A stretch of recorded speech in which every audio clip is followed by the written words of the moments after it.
Plus fort dans l'Europe. Oui, je suis d'accord. De toute façon, je voterai pour le maintien dans l'Union. Ils savent que rien n'est joué.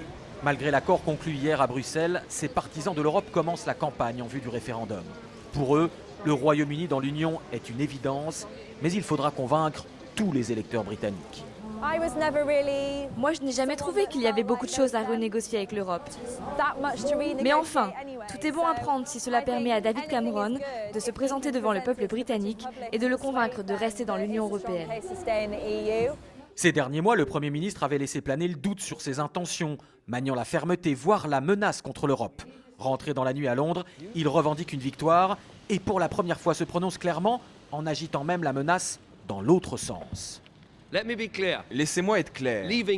Quitter l'Europe menacerait notre économie et notre sécurité. Cela n'offrirait que des risques et des temps d'incertitude. Ce serait un saut dans l'obscurité. Des arguments qui ne convaincront certainement pas les partisans du Brexit. Réunis en meeting hier soir à Londres, ils ont appris la nouvelle de l'accord en pleine conférence. Je viens d'apprendre il y a 10 minutes qu'un accord à Bruxelles vient d'être trouvé. On peut peut-être décerner à David un Oscar. Parce qu'avec ses talents d'acteur, il nous a dit « Je me bats toute la nuit jusqu'au matin ». Un accord, mais quel accord? Ergoter sur de petits arrangements sur les systèmes d'allocation sociale n'est pas faire la grande réforme de cette bureaucratie européenne écœurante. À ce jour, les sondages sont au coude à coude avec une part importante d'électeurs indécis.